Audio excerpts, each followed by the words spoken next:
So you have wasted all these months and now you are regretting about it, right? They say that it's never too late to start. You know this quote, isn't it? I obviously do not believe in this phrase at all. But today we are here not with an aim to secure AIR1, but with an aim to at least secure the passing marks for each subject that should be 50% of the total marks. That is 50% of the total marks, that is 100 marks, will lead you to pass your examination. Because 1 month, 2 months, 55 days, 50 days before the examination, you can't imagine or pray to God for AIR1. That is not possible at all. It is a journey of around 9 months, at least 6 months, and that journey you can't summit in 50 to 55 days. So, while scoring 50 marks is not that easy too. It is tough here too. To score 50 marks, you have to make sure you attempt 80% of the paper correctly. Why and how? Considering that institute will play with your marks, like around 10 to 15 marks, they won't give it to you because they don't feel like giving it to you. So we have to get at least 60% of the paper totally correct. And then only 60 to 65% of the paper totally correct. Then only you can at least assume that, okay, even after cutting marks, if you separate 10 to 15 marks for institute, they don't want to give us that mark, they do not give it. And the other marks of your mistakes which are cut down, and then you get 50 marks. So scoring 50 is not that easy. You have to attempt 80% of the paper correctly, then you can score 50 marks, 50% of the marks for every average student. You understood this? Now, before I tell you the entire planning, there are around 3 important steps which you have to, keep in mind. It is very crucial for you in the examination, okay?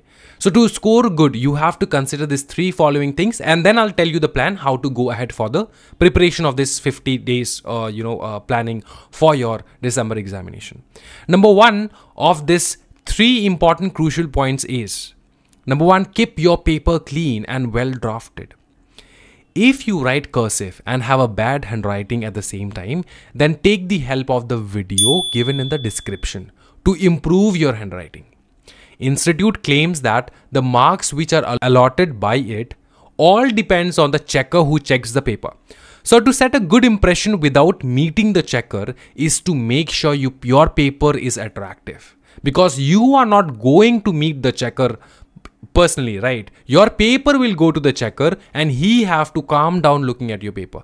Because you understand this, he have to look into 1000 papers, and then, when he find a paper where it is not attractive at all, where it is not appealing at all, where it is not distinct at all, then it's going to be a problem for you to score marks in that hard time. Okay. Number 2, it is about the same topic that we have discussed. Stand apart. Stand apart means what? How to make sure that after 1000 papers checked by the exam checker, the answer paper checker, when your paper reaches to the checker and he has the paper in his hand, your paper should stand out and distinctive and different. Why? So that he will look into your paper, he will feel calm, he will see that, okay, all the other papers were rubbish for sure. This paper, this guy or this girl's paper is beautiful. It is nice. So paper presentation is very, very important. Do the tough thing. How to achieve a good paper presentation? Do the toughest thing which everybody ignores. What is the toughest thing, sir? The toughest thing is quote section numbers in each answer paper. Like company law, subjects like company law and SBC, you can quote your section numbers. Quote case laws in terms of JIGL and EBCL. You can quote the case laws over there. Follow a proper answer drafting pattern for your paper. I have linked a video in the description. You have a look over there. There you will see that the entire paper writing pattern is shown over there. Lastly, number 3, first attempt which you have prepared 100%. When you get the paper in your hand, do not experiment in the first few pages of your paper. We can't afford any mistakes at the first few pages of your answer paper because the examiner checker is going to check the first few papers, first few pages of your answer paper, and then he is going to judge you according to that. If the first few pages you score good, he will give average marks. Even if he's not in a mood to give you, good marks, he will give you average marks and you'll pass out. Otherwise, if your first paper answer is wrong, the second answer is wrong, the third answer is wrong, and the fourth answer is right, he won't feel like giving marks to you. Understand this. This is human psychology. Okay? There is nothing called justice and anything in terms of education. It's all about human psychology, how you have to impress the examiner and everything. Okay? Because humans are checking. Okay? And humans tends to give marks to the student who they feel that they are deserving. And how do you appeal that? How do you feel? How do you make the examiner feel, the exam paper checker feel that you are appealing?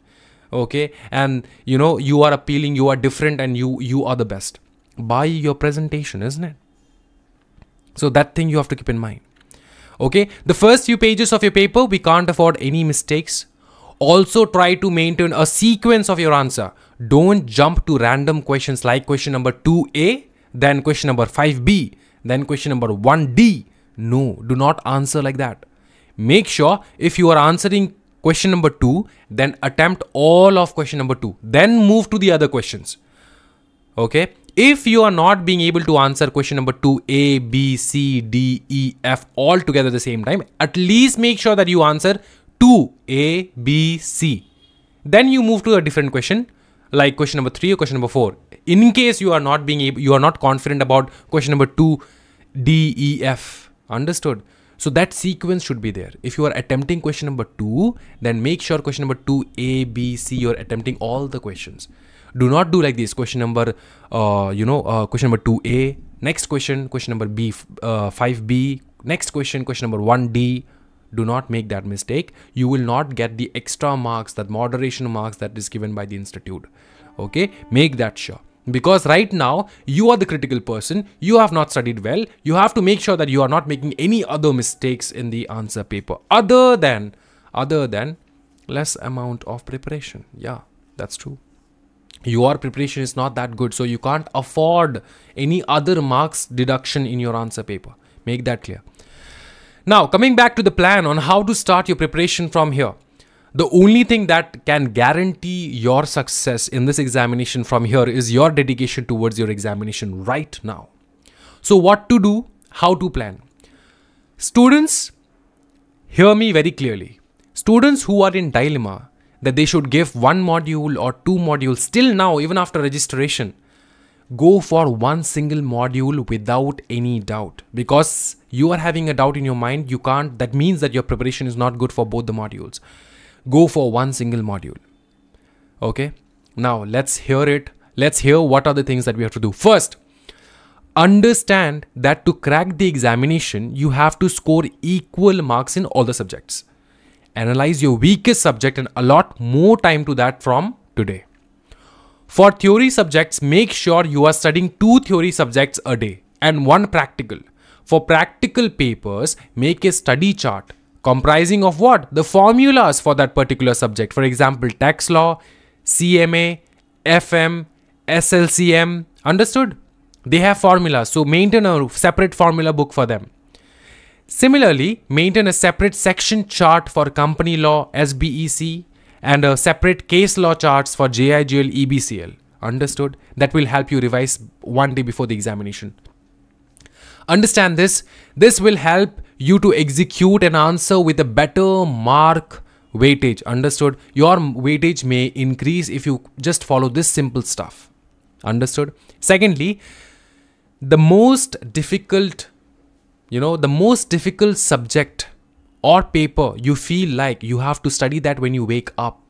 When you wake up from your sleep. I don't care if you're waking at 4 a.m. in the morning or 6 a.m. or 8 a.m. or 10 a.m. in the morning. I don't care. The first thing that you have to study when you wake up in the morning is the most difficult subject. Okay. So, the most difficult subject you have to complete in the first 3 hours of your first session of study. Okay. So, you have to remember this. After the first study session, take a break and do your breakfast, lunch, and then get back again for a straight 3 to 4 hours study session. Make sure you do practicals at the end of the day, not at the beginning of the day when you are mentally tired. Because when you are mentally tired and you're not feeling like to study, at least practicals you can manage to concentrate and, write it down. Practice. Understood? Third, to make sure your study you are studying effectively during your study session, make sure that you take 5 to 8 minutes of break after reading at least 30 to 40 minutes of your study session. Every after 30 to 40 minutes, you take a break of 5 minutes to 8 minutes. No problem in that. What do you have to do? What to do in this break? Just get up and walk. Make yourself tea, make yourself coffee, do 30 push-ups or anything. Understood? After that, sit again. Follow this for 3 days, you will see drastic improvement. This technique of learning or studying is also known as Pomodoro technique. Fourth, by the end of the day, make sure you have planned your next day out in a paper and distribute the time you have throughout the day. Fifth, avoid distractions. Delete all social media applications from your mobile phone, except YouTube, where you can watch video lectures for your preparation. Sixth, but not the least, remind yourself that you don't own a Bugatti. So if not Bugatti, you should at least aim for a BMW. And for that, you have to study right now. So aim for great, aim for success, and do not lose hope. Go for it. Okay? Listen to the plan and prepare your study routine. Study hard. I wish all the best for your examination. Thank you so much, everyone. I'll end it here. Take care and happy learning.